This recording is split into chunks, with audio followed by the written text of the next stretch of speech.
हाय, hello, नमस्कार.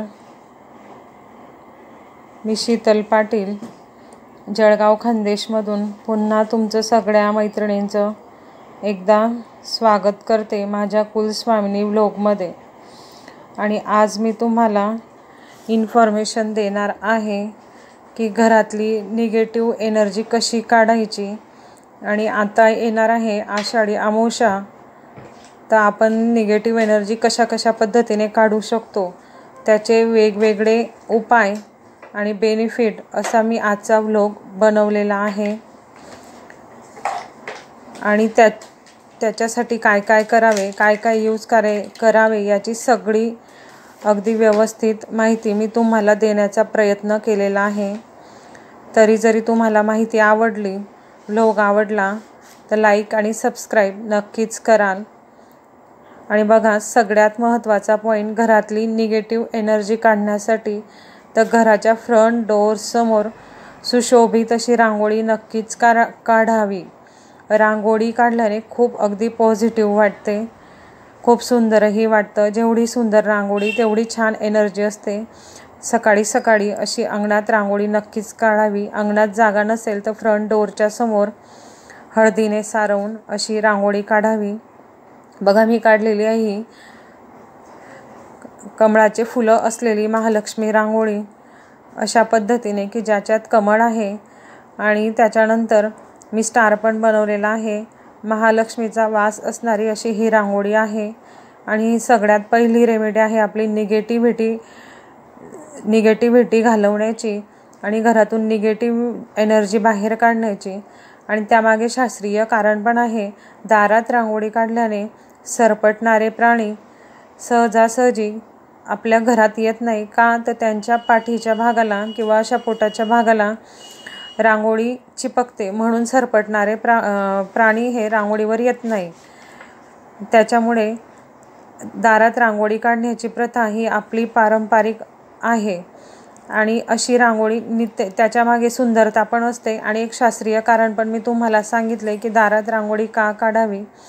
तुमच्या पद्धतीने जर छोटी येत असेल छोटी काढा, मोठी आवडली मोठी काढा. मला ज्या पद्धतीने आवडतं, मला केरळी स्टाईलच्या रांगोळ्या पद्धती पूजा खूप आवडते, म्हणून मी याच पद्धतीने रांगोळ्याही काढते. तुम्हाला येत असेल तुम्हीही काढत चला. तर ही होती आपली पहिली रेमेडी की निगेटिव्हिटी घालवण्यासाठी दररोज दरवाजाच्या समोर अशी रांगोळी काढावी. तुळशीसमोर काढावी. तुम्हाला जर जागा असेल तुळशीसमोर, एखादी तुम्ही झाड लावलेलं असेल बेलाचं वगैरे त्याच्यासमोर, तर रांगोळी नक्की काढावी. बघा, आता इथं मी आलेली आहे. इथं माझी तुळस आणि बेलाचं झाड दोघं आहे, तर इथं पण मी आता रांगोळी काढते आहे. आजचा पॉईंटच आहे की निगेटिव्हिटी कशी घालवायची, त्याविषयीच मी तुम्हाला माहिती देणार आहे. आणि निगेटिव्हिटी घालवण्याचेच आजचे उपाय आहे, म्हणून मी तुम्हाला दाखवत आहे की अशा पद्धतीने मी पहिला उपाय म्हणजे रांगोळीचा दाखवलेला आहे. तर अशी ही आता आहे बेलाच्या झाडाजवळची रांगोळी. हे बघा, ही अष्टकमलदल रांगोळी आहे. याच्यात सहस्रदल पण काढता येतात पाकळ्या वाढवून, पण व्लॉग वाढतो आणि त्यात वेळही लागतो, म्हणून मी तुम्हाला अशी जरा छोटी दाखवली आहे. यात सहस्त्र कमळदल रांगोळी पण काढता येते आणि तिला अशा पद्धतीने मी सुशोभित करते. आणि बऱ्याच घरांमध्ये असं वाटतं की निगेटिव्हिटी आहे. काही घरांमध्ये अस्वस्थता जाणवते, काही घरांमध्ये प्रसन्न वाटत नाही, काही घरांमध्ये आजारपण जास्त असतं. तर आजारपण असेल तर लवकर रिकवर होत नाही. त्यासाठी घरातली निगेटिव्हिटी काढणं खूप गरजेची असतं. मी माझ्या परीने तुम्हाला सांगण्याचा प्रयत्न केलेला आहे की निगेटिव्ह एनर्जी कशी घालवायची. आणि अमावस्येला यातला जो तुम्हाला आवडेल तो उपाय तुम्ही नक्कीच करू शकता, जो सोयीस्कर असेल तो. आणि सगळंच साहित्य अवेलेबल होतं निश्चितच. आता काही जास्त साहित्य त्या सगळ्याला लागणार नाही आहे. बघा, मी काय साहित्य घेतलेलं आहे. तुम्हाला जे उपाय सांगते त्याच्यासाठी हे मातीचं पात्र मी मुद्दामच आणलेलं आहे की कारण मला तिथं कपूर जाळायचा आहे. जरा मोकळी जागा असली तर कपूर जरा व्यवस्थित जळतो, म्हणून. आता मी पहिल्यांदा दिवा लावून घेतलेला आहे आणि दिवा लावूनच मी सगळ्या पूजेची सुरुवात करत असते. मला लागणार होता तिथे, आवश्यक होता, कारण जे माझ्याकडे कप धूप आहे ते पंचगव्याचे आहे बनलेले. त्याला जाळण्यासाठी दिवा लागणार होता. मी आधी दिवा लावून घेतलेला आहे. आणि हे पंचगव्याचे जे तुम्हाला कप धूप दिसत आहे ते आतून रिकामे असतात. त्याच्यामध्ये आपल्याला जे हवं ते टाकून धूप जाळता येतो आणि हे जास्त करून अमावस्येला पौर्णिमेला कामी येतात. आता मी ते त्याच्यावर जाळून घेते आणि तुम्हाला दाखवते की त्यातला मी तुम्हाला पहिला उपाय सांगितला. आता हा आहे दुसरा उपाय की तुम्ही काय काय करू शकता अमावस्येच्या दिवशी. निश्चितच करा, नक्की प्रसन्न वाटेल, घरातली पॉझिटिव्हिटी वाढेल. आणि ही कप धूप याच्यामध्ये आपण अमावस्येला त्याच्यामध्ये घालायचं, आपल्याला गूळ घालायचा, शुद्ध तूप घालायचं आणि घरातल्या नॉर्थ वेस्ट कॉर्नरला किंवा साऊथ वेस्ट कॉर्नरला हा कप धूप ठेवायचा. साऊथ वेस्ट कॉर्नरमध्ये हा कप धूप ठेवायचा एका प्लेटमध्ये वगैरे. त्याच्यामध्ये बघा मी गूळ घालते. आता गूळ घालायचा, घरातलं बनवलेलं शुद्ध तूप घालायचं आणि अशा पद्धतीने हा धूप तयार करायचा. आणि हा जो तयार केलेला धूप आहे याला देवांनाही दाखवायचा. बघा मी आता कपूर घालते त्याच्यामध्ये चांगलं जळण्यासाठी. आणि कपूर घातलं म्हणजे अगदी स्मेलही छान येतो, प्रसन्नही वाटतं. आणि त्याच्यात आता मी तूप घालते. बघा शुद्ध तूप आहे घरचं, ते असं 1 चमचा तूप घालेल आणि त्याची जी अशी सुवास दरवळतो तो चांगल्या पद्धतीने येतो. हे बघा अशा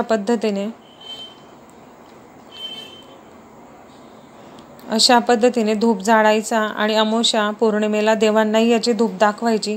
गोड तूप घातलेलं असतं, कपूरही असतो. असं म्हटलं जातं की याच्याने पितृदोष कमी होत चालतो. वारंवार उपाय केल्याने पौर्णिमेला आणि अमावस्येला निश्चितच असा धूप तयार करा आणि तो पूर्ण घरामध्ये फिरवा. देवांनाही 5 वेळा दाखवायचा. त्याच्याने आपला पितृदोष कमी होतो. माझ्या परीने मी तुम्हाला जे जे सांगता येईल ते सांगण्याचा प्रयत्न करत असते. आणि जर तुम्ही असा हॉलमध्ये ठेवणार असेल अशा पद्धतीने ठेवायचा. आणि जर हॉलमध्ये ठेवणार असतील तर घराच्या साऊथ वेस्ट कॉर्नरला ठेवायचा.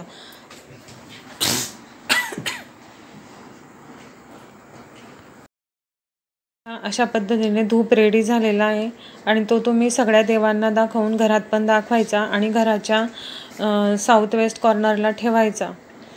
आता ही आहे आपली दुसरी रेमेडी जी मी तुम्हाला सांगितली की तुम्ही अमावस्येला पौर्णिमेला काय काय आणि स्पेशली तर अमावस्येला करत चला. पितृदोष कमी होतो त्याच्याने.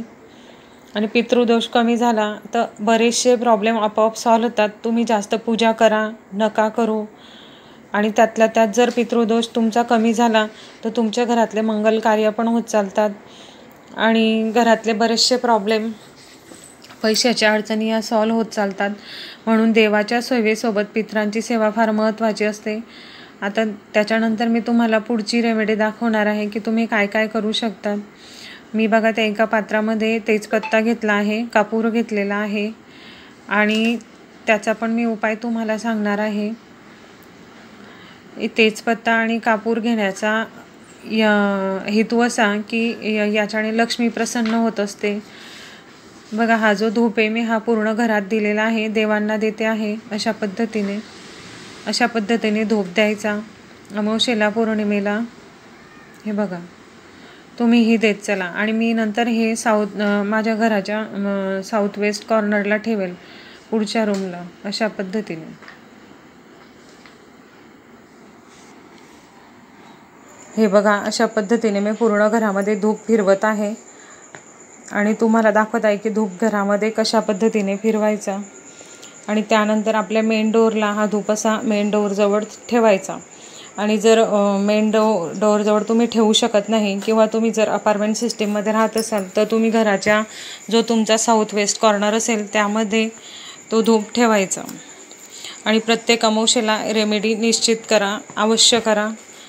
भरपूर पॉझिटिव्ह एनर्जी वाढते. आता मी तुम्हाला दाखवते एक मातीचं पात्र आहे, त्याच्यामध्ये मी आपलं जाड मीठ घेतलेलं आहे.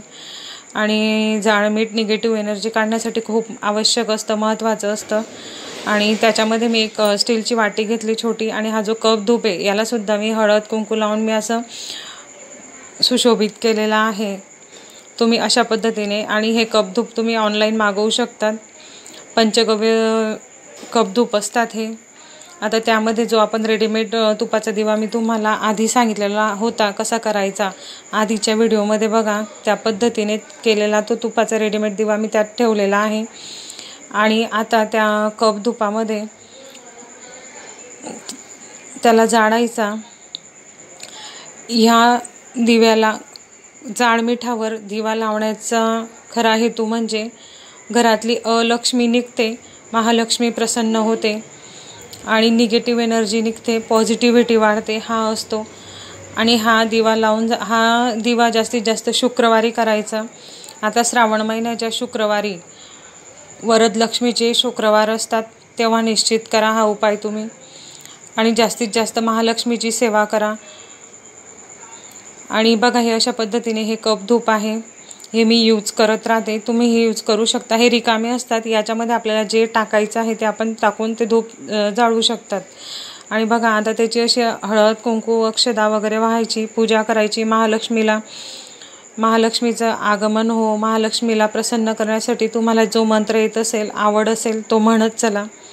आणि अशा प्रकारे शुक्रवारी अमावस्या पौर्णिमा तिथीला हा जाळमिठाचा उपाय निश्चित करा. घरातली निगेटिव्हिटी जाण्याचा खूप महत्त्वाचा पॉईंट आहे हा. पॉझिटिव्हिटी नक्कीच वाढेल. तुम्ही करून बघा. अशा पद्धतीने तुम्ही त्याला फुलांनी पण डेकोरेट करू शकता. जर अवेलेबल असतील, तुम्हाला आवड असेल तर फुलांनी पण तुम्ही दिवा डेकोरेट करू शकता. मला तर आवडतं, सगळेच दिवे मी फुलांनी डेकोरेट करत असते. तुमच्याकडे जे फुलं अवेलेबल असतील त्याच्याने तुम्ही तो डेकोरेट करू शकता. हे बघा, अशा पद्धतीने. आणि शुक्रवारी निश्चित करा. हे बघा, अशा पद्धतीने. आणि त्यानंतर हे धूप विझल्यानंतर हे जे जाळ मीठ आहे ते तुम्ही नंतर बेसिनमध्ये टाकून बेसिनमध्ये टाकू शकतात. अशा पद्धतीने बघा, मी दिवा डेकोरेट केलेला आहे. महालक्ष्मीला आगमनाची प्रार्थना करायची, अलक्ष्मीला घरातून निघण्याची प्रार्थना करायची. बघा, अशा पद्धतीने मनोभावे जर तुम्ही सेवा केली तर निश्चितच मला वाटते महालक्ष्मी प्रसन्न होईल, अलक्ष्मी निघून जाईल. आणि जिथं स्वच्छता नसते, जिथं जास्तीत जास्त प्रमाणामध्ये थोरा मोठ्यांचा अपमान केला जातो, तिथं अलक्ष्मीचा वास असतो. तर हे करणं टाळत जा नित्यनियमाने. बघा, मी त्याच्यामध्ये जवादू पावडर घातलेली आहे. मी तुम्हाला आधी पण या पावडरची इन्फॉर्मेशन दिलेली होती आधीच्या व्हिडिओमध्ये, की जवादू पावडर काय असते म्हणून. एक सुगंधित पावडर असते, महालक्ष्मीला फार प्रिय असते ती. आणि बघा, जे मातीचं पात्र आहे जे मी घेतलेलं आहे त्याच्यावर मी आता तेजपत्ता आणि कपूर दाखवते आहे तुम्हाला. तर ती आपली पुढची रेमेडी आहे. तर तेजपत्ता घेण्याचा उद्देश असा आहे की त्याच्याने पण महालक्ष्मी प्रसन्न होते. निगेटिव्ह एनर्जी दूर करण्याचा फार महत्त्वाचा उपाय आहे. आणि त्यातल्या त्यात जर तुम्ही तेजपत्त्यावर जर तुम्हाला काही इच्छा असेल तर ती इच्छा करून तो तेजपत्ता जाळला तर आणखी उत्तम असतं, आणखी त्याचा बेनिफिट होत असतो. अशा पद्धतीने. आणि भीमसेनी कापूर वापरत चला. मी भीमसेनी कापूर वापरते. मी कालच्या ब्लॉगमध्ये तुम्हाला दाखवलंच असेल की मी देवाचं सामान कसं आणते, कुठून आणते, काय काय यूज करते, अशा पद्धतीने. आणि हो, तुम्हाला काही माहिती हवी असली तर कमेंट करा, विचारत चला. काही प्रॉब्लेम असला सांगत चला. नवीनच माझं ब्लॉग मी सुरू केलेला आहे, तर निश्चितच काही ना काही प्रॉब्लेम होत असतील, पण सांगत चला की मलाही त्याचा काही बेनिफिट होईल. हे बघा, अशा पद्धतीने तेजपत्ता जाळायचा. तुमची काही इच्छा असेल तर ती बोलायची. जर विझला तर पुन्हा कापूरने जाळायचा, कारण केव्हा केव्हा कापूर विझतो. तर अशा पद्धतीने पुन्हा तो जाळून तुम्ही तर तेजपत्ता लावू शकतात. आणि जर जमलं असतं असं मातीचं मोकळं पात्र घ्या, म्हणजे कारण की तेजपत्ता हा लवकर जळतो, तर जाळ जरा जास्त होतो त्याचा. अशा पद्धतीने. आणि तेजपत्ता जाळताना तुमच्या मनातली इच्छा बोला की तुम्हाला काय हवं आहे, काय करायचं आहे, तर निश्चितच मला तरी वाटतं पूर्ण होतात. देवाच्या काही सेवा अशा असतात की आपली मनातल्या इच्छा न सांगताही पूर्ण होत राहतात. तर आपल्या परीने आपण करण्याचा प्रयत्न करावा. आपल्या नशिबात असलं आणि आपलं जर कर्म निश्चितच चांगलं असलं तर आपल्याला निश्चितच ते प्राप्त होत असतं. मला तरी असं वाटतं. आता पुढची रेमेडी मी तुम्हाला दाखवते.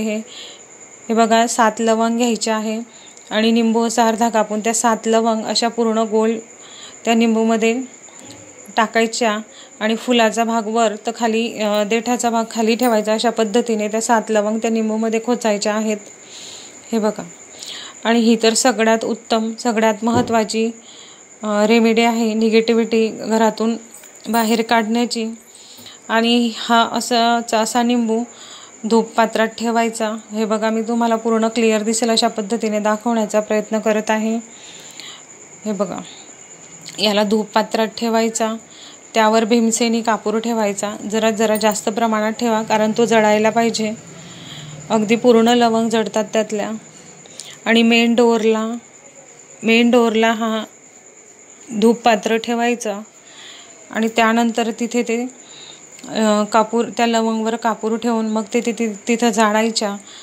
आणि निगेटिव्हिटी निघण्याची ही सगळ्यात उत्तम रेमेडी आहे. मला तरी वाटतं निश्चितच या उपायांनी फ्रेश वाटायला लागतं, छान वाटतं. काही निगेटिव्हिटी असेल ती तुमच्या घरातून निश्चितच निघेल. तुम्हालाही जरा बरं वाटेल. घरातले आजार असतील, रोग असतील त्यातून जरा सुटकारा मिळेल. हे बघा अशा पद्धतीने मी तुम्हाला इतक्या रेमेडी सांगत आहे. बघा मी आता मेन डोअरला आली आहे. ते धूप पात्र ठेवलेलं मी आणि तिथंच मी तुम्हाला ते जाळून दाखवते. बघा कशा पद्धतीने अगदी पूर्ण लवंग जळतात. त्या अगदी छान पद्धतीने जळतात. आणि मी संध्याकाळच्याच वेळेस ह्या सगळ्या सेवा केलेल्या आहे तुमच्यासाठी. आणि तुम्हाला हे सगळं दाखवण्याचा हेतू हाच आहे की जर काही नॉलेज असेल आपल्याकडे जर त्याच्याने कोणाचा बेनिफिट होत असेल आपल्यामुळे तर निश्चितच करायला पाहिजे. तोच आहे. तुम्हाला जर ह्या रेमेडी आवडल्या असतील तर मला कमेंट करून निश्चित सांगा की आवडल्या म्हणून. काही सजेशन द्यायचं असेल तर तेही तुम्ही सांगू शकतात. आणि तुम्हाला काय कशाविषयी माहिती पाहिजे जर तुम्ही कमेंटमध्ये सांगितलं तर निश्चितच मलाही काही दाखवण्याचा बोलण्याचा पॉईंट मिळेल की जेणेकरून मलाही जरा माझी पॉझिटिव्हिटी वाढत जाईल की आज काय सांगायचं आहे म्हणून. आणि बघा मेन डोअर तर नेहमीच असा मंगळवार असला, गुरुवार असला, शुक्रवार असला तर हळदीने सारवत चला, फुलांनी सुशोभित ठेवत चला. मेन डोअर जेवढं चांगलं तेवढंच तुम्हाला प्रसन्न वाटत असतं. हे बघा अशा पद्धतीने पूर्ण कापूर जळालेला आहे, लवंगही जळालेला आहे. त्यानंतर हा निंबू डस्टबिनमध्ये टाकायचा. हे बघा अशा पद्धतीने. आता पुन्हा तुम्हाला मी दाखवत आहे पुढची रेमेडी. बघा मी आज तुम्हाला किती सेवा सांगितलेल्या आहे. आता हा आहे चांदीचं निरांजन. तर त्यामध्ये जो तुपाचा दिवा आहे तो मी घेतलेला आहे. आता तो जाळायचा. त्यामध्ये काय काय घालायचं बघा. विलायची घालायची, त्यासोबत लवंग घालायच्या त्याच्यामध्ये. मला लवंग शोधायच्या होत्या म्हणून मी जरा ते सरकवण्याचा प्रयत्न करते. बघा मी अशा पद्धतीने लवंग विलायची ठेवत असते. हे बघा अशा पद्धतीने. लवंग नव्हत्या तर मी पुन्हा आणखी लवंग काढल्या आणि मग त्या दिव्यामध्ये मी लवंग घेतलेलं आहे. अशा पद्धतीने देवाचे माझे खूप स्टोरेज आहे वस्तूंचा. तुम्हाला काही कलेक्शन बघायचं असेल तेही सांगा. बघा मी कापूर घेतलेला आहे, तुपाचा दिवा, कापूर, एक विलायची आणि 2 लवंग. ही सगळे अमावस्येला करायचे रेमेडी आहे ना. आणि ही जी आता मी तुम्हाला दाखवते आहे ही तुम्ही दररोज केली तरी चालते. महालक्ष्मी प्रसन्न होण्याची रेमेडी आहे. नवरात्र असलं तर कंपल्सरी तुम्ही ह्या दिव्याने देवीची आरती करू शकतात. तुपाच्या दिव्यात लवंग, विलायची आणि कापूर घेऊन. हे बघा मी आता यातल्या 2 लवंग त्याच्यामध्ये टाकत आहे अशा पद्धतीने. हे बघा आता मी हा दिवा जाळेल आणि हा रोज संध्याकाळी जरी केला तुम्ही हा उपाय तर अगदी उत्तम आहे. घरातली पॉझिटिव्ह एनर्जी वाढण्याचा, लक्ष्मी प्रसन्न करण्याचा. मी असं म्हणत नाही की इन्स्टंट तुम्हाला लक्ष्मी प्राप्ती होईल, पण निदान सुख, शांती, समाधान निश्चितच मिळत असतं.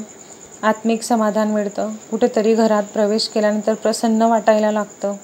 त्यालाच महालक्ष्मी म्हटलं जातं. फक्त पैसा असलाच म्हणून महालक्ष्मी आहे असं म्हटलं जात नाही.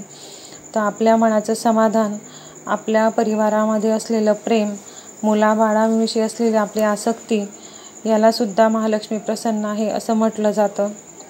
बघा मी अशा प्रकारे तुम्हाला आज इतक्या रेमेडी दाखवलेल्या आहे. त्यातली तुम्हाला कुठली आवडली नक्की सांगा. अमावस्येला निश्चित तुम्ही यातली जी आवडेल ती रेमेडी करा. सगळ्या आवडल्या असतील तर सगळ्या करा. निश्चितच बरं वाटेल. निगेटिव्हिटी काढण्याचा मी भरपूर उपाय तुम्हाला सांगितलेले आहे. आणि जो कप धूप मी दाखवला तुम्हाला त्याच्यात लोबा नसतं, गुकड असतो, तो रेडीमेड मिळतो. त्याच्यात कपूर टाकायचे आणि तो असा जाळायचा आणि पूर्ण घरामध्ये त्या कप धुपाला असं पूर्ण घरामध्ये फिरवायचं. ही आपली शेवटची रेमेडी होती. अशा पद्धतीने मी तुम्हाला आजचा व्लॉग दाखवलेला आहे. आई महालक्ष्मी सदा सर्वदा तुमच्यावर प्रसन्न असो. कुलस्वामिनी तुळजाभवानी सदा तुमच्यावर कृपा करत असो अशीच मी प्रार्थना करते. आणि बघा हा धूप पात्र घ्यायचं आणि पूर्ण घरामध्ये हे धूप पात्र फिरवायचं आणि अमावस्येला निश्चित करा. बघा मी तुम्हाला आता हे पूर्ण घरात फिरवून दाखवत आहे की कशा पद्धतीने देवाला धूप द्यायची. त्यानंतर सगळ्या घराला किचन असो, स्टोर रूम असो, सगळ्या ठिकाणी अशी धूप फिरवत चला. कपूर नित्य नियमाने जाळा. हे बघा मी आता देवाला ती धूप देत आहे. त्याचा हे तुम्हाला मी हा व्हिडिओ दाखवलेला आहे. हे बघा अशा पद्धतीने आधी देवाला ही धूप दिली, मग पूर्ण घरात ही धूप मी फिरवलेली आहे. आजचा व्लॉग कसा वाटला निश्चित कमेंट करून सांगा. हे बघा आणि मी आता पूर्ण घरामध्ये हा धूप फिरवणार आहे. तुम्हाला स्टार्टिंगपासून दाखवलं. बघा ही आजची रांगोळी काढलेली होती. हे बघा अशा पद्धतीने हा धूप मी आता इथं आणून ठेवलेला आहे आणि पूर्ण घरात हा धूप मी दिलेला होता, तोही मी तुम्हाला दाखवत आहे. जरा आज मी तुम्हाला थोडासा व्ह्यू दाखवण्याचा प्रयत्न केला की अशा पद्धतीने घरामध्ये तुम्ही धूप देऊ शकतात. देवाला अशा पद्धतीने द्यायचा.